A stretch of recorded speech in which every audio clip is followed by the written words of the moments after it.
कहते हैं कि एक समय था जब संपूर्ण धरती पर सिर्फ हिंदू थे। मैक्सिको में एक खुदाई के दौरान गणेश और लक्ष्मी की प्राचीन मूर्तियां पाई गई। अफ्रीका में 6000 वर्ष पुराना एक शिव मंदिर पाया गया। चीन, इंडोनेशिया, मलेशिया, लाओस, जापान में हजारों वर्ष पुरानी भगवान विष्णु, भगवान राम और हनुमान की प्रतिमाएं मिलना इस बात के सबूत हैं कि हिंदू धर्म संपूर्ण धरती पर बहुत पहले से ही था। किंतु वर्तमान में पूरी दुनिया में भारत और नेपाल ही मात्र ऐसे देश हैं जहां अनादिकाल से हिंदुओं की संख्या अधिक रही है। और अगर भारत और नेपाल में हिंदुओं की संख्या अधिक रही है तो जाहिर है कि यह हिंदुओं के लिए अति प्राचीन देश भी है। ऐसे में यहाँ हिंदुओं के धर्म स्थल भी सैकड़ों हजारों सालों से रहे होंगे। लेकिन इन देशों के अलावा कुछ ऐसे भी देश हैं जो पूरी तरह से मुस्लिम देश हैं। वहाँ भी कुछ प्राचीन और हाल ही में बने आकर्षक और भव्य मंदिर हैं। हजारों साल पुराने हिंदू मंदिर और पूजा स्थल हैं, या फिर समय समय पर होने वाली पुरातात्विक खुदाइयों के दौरान उनके अवशेष प्राप्त होते हैं। आज हम कुछ ऐसे ही पूर्णतः इस्लामिक देशों की बात करेंगे जहां हिंदू मंदिर और पूजा स्थल अति प्राचीन हैं, या फिर वर्तमान में उनका निर्माण होता जा रहा है। पाकिस्तान इस्लामिक देश है। पाकिस्तान के पंजाब प्रांत में यह मंदिर है जिसे कटासराज मंदिर के तौर पर जाना जाता है। कटासराज पाकिस्तान स्थित भगवान शिव का सबसे प्राचीन मंदिर है। इस मंदिर का जिक्र महाभारत काल में भी मिलता है। हिंदू धर्म में इस मंदिर को बहुत पवित्र माना जाता है। पंजाब प्रांत के चकवाल जिले में स्थित कटासराज मंदिर का निर्माण 7वीं सदी में हुआ था, ऐसा बताया जाता है। इस मंदिर परिसर में राम मंदिर, हनुमान मंदिर और शिव मंदिर मौजूद हैं। पिछले कुछ वर्षों से पाकिस्तान के पुरातात्विक विशेषज्ञ इसके रखरखाव में जुटे हैं। मलेशिया भी एक मुसलमान आबादी वाला देश है, लेकिन यहाँ पर मंदिरों को भी बराबर सम्मान दिया गया है। मलेशिया में हिंदू तमिल समुदाय के बहुत से लोग रहते हैं और इसलिए यहाँ पर बहुत सारे मंदिर हैं।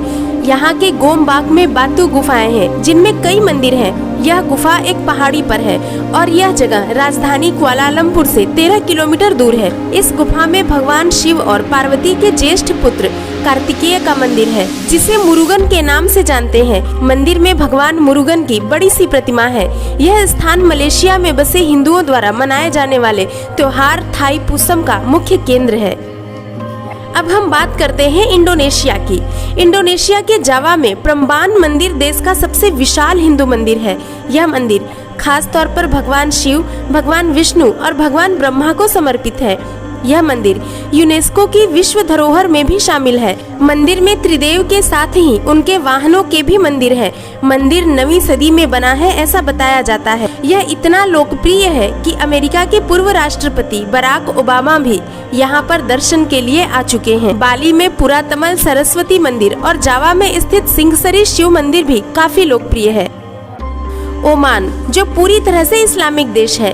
फरवरी 2018 में भारत के प्रधानमंत्री नरेंद्र मोदी जब ओमान गए तब वह राजधानी मस्कट के शिव मंदिर में भी गए। मस्कट में श्री कृष्ण मंदिर और एक गुरुद्वारा भी है। इस मंदिर को मोतीश्वर मंदिर के नाम से भी जाना जाता है। शिव मंदिर ओमान के सुल्तान के महल के करीब ही है।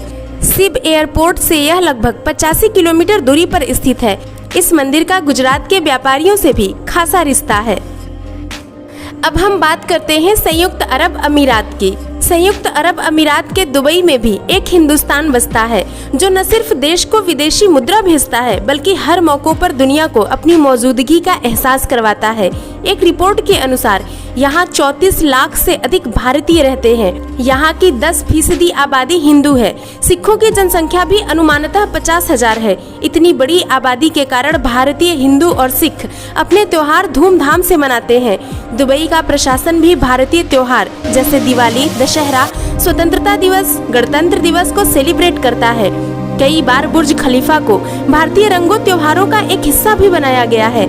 यहाँ पर हिंदी बोलने वालों की जनसंख्या भी काफी अधिक है, जिससे किसी भी प्रकार की भाषाई दिक्कत नहीं आती है। अबू धाबी में अरबी और अंग्रेजी के अलावा हिंदी अदालतों में भी इस्तेमाल होने वाली तीसरी आधिकारिक भाषा है। यहाँ 50 से अधिक भारतीय रेस्तरां हैं। बुर्ज खलीफा की तीसरी मंजिल पर स्थित रेस्तरां में इंडियन डिश, पापड़ी चाट से लेकर माही अचार तक मिलते हैं। यहाँ अगर मंदिर की बात की जाए तो सिर्फ एक ही मंदिर है जो दुबई में है। इसका नाम शिव और कृष्ण मंदिर है।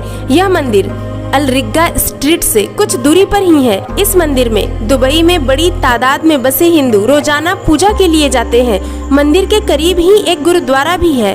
अब जल्द ही अबू धाबी में भी पहला मंदिर का काम पूरा हो जाएगा। इस मंदिर की आधारशिला प्रधानमंत्री नरेंद्र मोदी ने ही रखी थी। मुस्लिम आबादी वाला देश बहरीन। बहरीन में हिंदुओं के लिए मंदिर है। यह मंदिर 200 साल पुराना है। बहरीन के मनामा में स्थित इस मंदिर को श्रीनाथ जी के मंदिर के तौर पर जाना जाता है। यह कृष्ण मंदिर खाड़ी देशों में सबसे पुराना हिंदू मंदिर है। इसकी स्थापना सन 1817 में थट्टाई समाज ने की थी। कहा जाता है कि यह समाज सिंध से, जो कि अब पाकिस्तान का हिस्सा है, से कारोबार करने आया था और यहीं कुछ दिन रहने के बाद उसने इस मंदिर की स्थापना की। इतनी यात्रा करने के बाद चलिए हम आते हैं अपने पड़ोसी मुल्क में, जिसका नाम है अफगानिस्तान, जो गृह युद्ध की मार झेल रहा है। अफगानिस्तान जैसे कट्टर मुस्लिम देश में रहने वाले हिंदुओं की संख्या अब लगभग न के बराबर ही बची है और जो भी है वह काबुल या अन्य बड़े शहरों में रहते हैं।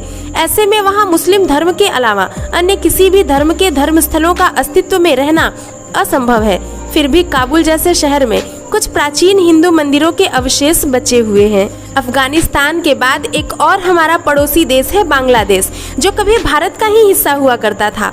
बांग्लादेश की राजधानी ढाका में ढाकेश्वरी मंदिर में बड़ी संख्या में हिंदू श्रद्धालु पहुंचते हैं। बांग्लादेश की आबादी में हिंदुओं की हिस्सेदारी 10% है, जबकि एक समय में यह अखंड भारत का ही हिस्सा था। इसलिए बांग्लादेश के लगभग हर हिस्से में हिंदू मंदिरों के अवशेष आज भी पाए जाते हैं। लेबनान जैसे मुस्लिम देश में रहने वाले हिंदुओं की संख्या बहुत कम है, फिर भी यहाँ के जैतून नामक क्षेत्र में हिंदू मंदिर मौजूद है। हालांकि 2006 के युद्ध के बाद वहाँ हिंदुओं की संख्या काफी कम हो गई है। अब बात कर लेते हैं अजरबैजान की। भारत से दूर यूरोप और एशिया के बीच एक मुस्लिम देश है अजरबैजान। वहाँ माँ दुर्गा का मंदिर है और नवरात्रों में अखंड ज्योत जलती है। यहाँ पर 95% लोग मुसलमान हैं। इसके बावजूद यहाँ सुराखानी में माँ दुर्गा का 300 साल पुराना मंदिर है, जहाँ सैकड़ों सालों से लगातार अखंड ज्योत जल रही है। इस खूबी की वजह से इस मंदिर का नाम टेम्पल ऑफ फायर रखा गया है। हालांकि अब यहाँ श्रद्धालुओं की भीड़ काफी कम हो गई है। कजाकिस्तान में हिंदू मुख्य रूप से इस्कॉन संप्रदाय के हैं और भारत के प्रवासी हिंदू हैं। कजाकिस्तान में जनगणना हिंदू धर्म को मान्यता नहीं देती। रिपोर्ट के अनुसार 2010 में कजाकिस्तान में लगभग 801 हिंदू थे। एक अनुमान के मुताबिक यहाँ करीब 500 कृष्ण भक्त हैं। आइए चलते हैं कतर और कुवैत की यात्रा पर। कतर एक बहुधार्मिक समाज है। यहाँ मुसलमान, ईसाई, बौद्ध और हिंदू धर्म के लोग रहते हैं। यहाँ हिंदुओं की जनसंख्या लगभग 14% है। कतर एक ऐसा इस्लामिक देश है जहाँ ना ही हिंदुओं के पूजा स्थल के लिए कोई मंदिर या स्थान है और ना ही उनके अंतिम संस्कार के लिए। भारत सरकार ने कतर सरकार से वहाँ रहने वाले हिंदुओं के पूजा स्थल के लिए जमीन और अंतिम संस्कार के लिए शमशान भूमि देने को कहा है। यहाँ हिंदू धर्म के लाखों लोग रहते हैं। ये थी इस्लामिक देशों में हिंदुओं और हिंदू मंदिरों की स्थिति। कुछ संगठनों का दावा है कि 2050 तक पूरी दुनिया में इस्लाम सबसे बड़ा धर्म उभरकर सामने आएगा, पर हिंदुओं की स्थिति और भी मजबूत होगी। भगवान विष्णु के कल की अवतार का जिक्र कल की पुराण में किया गया है और बताया गया है कि जब समाज में अनैतिकता, भ्रष्टाचार का बोलबाला होगा, सत्य एकदम खत्म हो जाएगा, तब कल की अवतार होगा। इसके साथ ही उड़ीसा के महान संत अच्युतानंद दास ने अपनी पुस्तक भविष्यमालिका में भी जिक्र किया है कि मुसलमानों की कट्टरता के कारण ही समाज में अनैतिकता और पाप बढ़ेगा, जिसे भगवान का अवतार ही दूर कर पाएगा। दोस्तों, क्या इस्लामिक देशों में हिंदू मंदिरों का निर्माण होना चाहिए? इस विषय में अपनी राय हमें कमेंट बॉक्स के जरिए जरूर बताएं। इसके साथ ही वीडियो अगर अच्छा लगा हो तो वीडियो को लाइक करें, शेयर करें और चैनल को सब्सक्राइब करें।